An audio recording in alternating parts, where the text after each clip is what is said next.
मति विना नीति गेली, नीति विना गति गेली, गति विना वित्त गेली, वित्त विना शूद्र खचले, इतके अनर्थ एका अविद्येने केले. विद्या से ही हमारा उद्धार शक्य है. आज मुझे ये कहते हुए गर्व हो रहा है कि मेरी पहली शिष्या और मेरी पत्नी सावित्रीबाई फुले और मेरे दोस्त उस्मान शेख की बहन फातिमा शेख इस भारतवर्ष की पहली अध्यापिकाएं होंगी. अब से आपकी बेटियों को महिलाएं पढ़ाएंगी. हिंदू धर्म में स्त्री को दुर्गा, लक्ष्मी, सरस्वती कहा जाता है और ये कितनी दुख की बात है. 10-11 साल की उम्र की बच्चियों का विवाह अपने से अधेड़ उम्र के आदमियों से कर दिया जाता है. पत्नी की मृत्यु होती है तो पति दूसरा विवाह कर लेता है, परंतु जब स्त्री विधवा होती है तो उसका मुंडन करके जीवन भर उसको कष्ट दिया जाता है.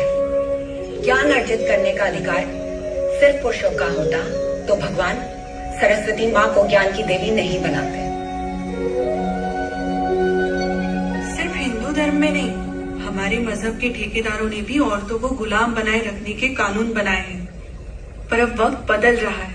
आज फ्रांस, ब्रिटेन, अमेरिका में औरतें अपनी आजादी के लिए लड़ रही हैं और कामयाब भी हो रही हैं. इसकी एक ही वजह है, तालीम.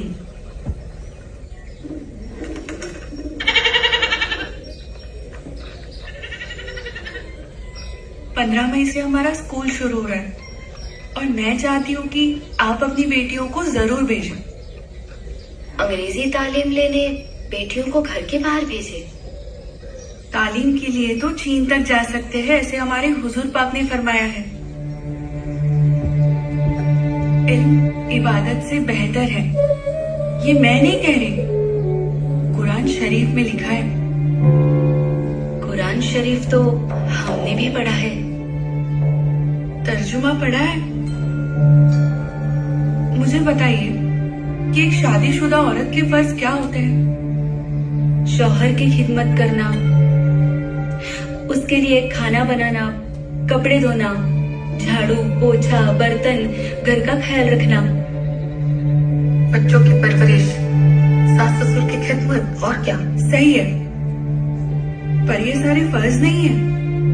औरत अपनी खुशी से चाहे तो कर सकती है, उसे कोई जबरदस्ती नहीं करवा सकता.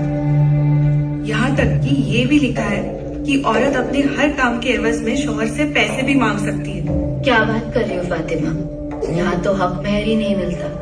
काम करने का क्या खाक देंगे? हमारी औरतों और बच्चियों को अपनी तरह बेहया